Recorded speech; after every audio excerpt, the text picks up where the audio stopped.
Hey guys, so in this video I want to compare some phones here, the Galaxy A5, the A3, the Alpha, the S5 Mini, and the S4 Mini. So S4, S5 Mini, Alpha, S4 Mini, A3, A5. I want to do this video because it's pretty interesting. They all come with like something special. I mean, all of them could be good phones. I like them all actually, but they are a little bit different. So let's start off with display here. 5-inch, 4.5 inch, 4.7 inch, 4.5 inch and 4.3 inch. So as for mini here, the smallest baby here, it's actually still one of my favorite phones because it feels so good, and it's also pretty thin here actually. So you also have different display resolutions. You have a 720p displays on the S5 Mini and the Alpha and the A5, but the Galaxy A3 and the S4 Mini also comes with a pretty good resolution, 540x960. In terms of chipset inside, the internal is actually worse here on the A3 and the A5 with only Snapdragon 410. Now you do get the Snapdragon 400 inside of the S5 Mini, or I mean S4 Mini here, but for some reason it runs really well, probably because of this dual core 1.7 GHz Crate 300 setup with Adreno 305. Now these two have a quad core 1.2 GHz Cortex A53. Me personal opinion, in games it seems like this dual core setup is better on the S4 Mini, which is pretty interesting. But these come with a better GPU, but overall the CPU seems to be more important there, I think.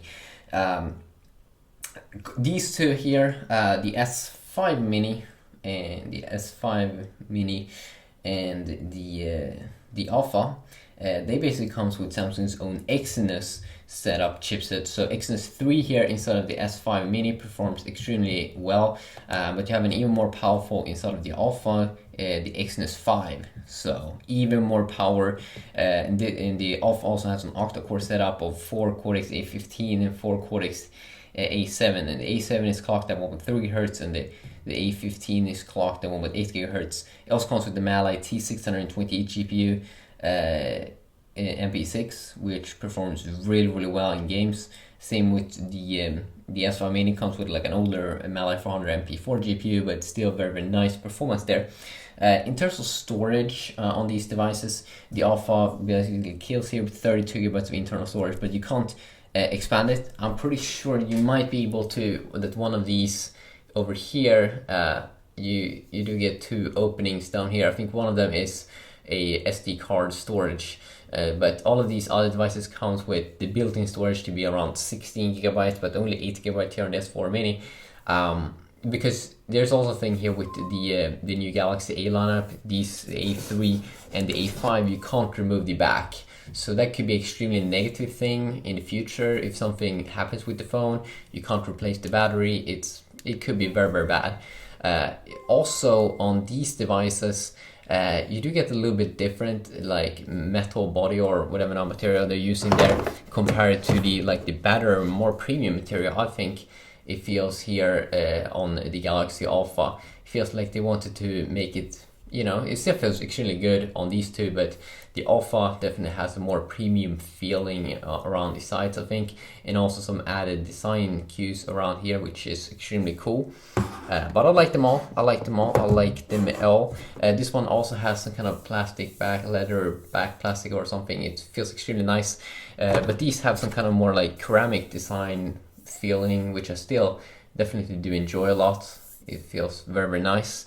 I mean, I love all phones. This one, definitely S5 Mini, is one of the thickest one, which is a little bit disappointing. It looks like a soap, but the cool thing with this one, of course, is that it is waterproof or water resistant. Pretty good. It can handle that pretty well. So that's definitely cool. This one is cool just because it's very thin and very easy to hold. A glossy back, that kind of sucks. But some people do like that. So let's move on here. The cameras are very good on most of these two devices. The Alpha 12 megapixels, the A5 30 megapixels, the A3 8 megapixels, the S5 Mini and the S4 Mini both have 8 megapixel cameras, and majority of these devices have a 2 megapixel front-facing camera, these three here, versus the A5 here, which comes actually with 5 megapixel front-facing on both, which is very cool. Also in terms of battery, the A5 wins there with 2300 milliamps, And then the second one here is S5 Mini because it is so fat, so 2100 milliamps. And then the S4 Mini and A3 both have 1900 milliamps. And the Alpha is because it's very, very thin device. It comes with 1860 milliamps, so almost the same, but this one definitely is a really, really cool designed phone. So yeah, just quickly a video here. I mean, I do enjoy them all. They all have different cool things. Also some special things here with the Alpha and the S5 Mini is that they both have a fingerprint sensor, and here you also do have like a heart rate scanner on the S5 Mini. You don't get that, it seems, on the Alpha. But yeah, that's just some of my opinions. I mean, as I said, I do like them all. They all are very, very cool devices, and I can't wait to see what Samsung is going to do with their Galaxy S6. So that's going to be awesome. Have an awesome day. Peace out.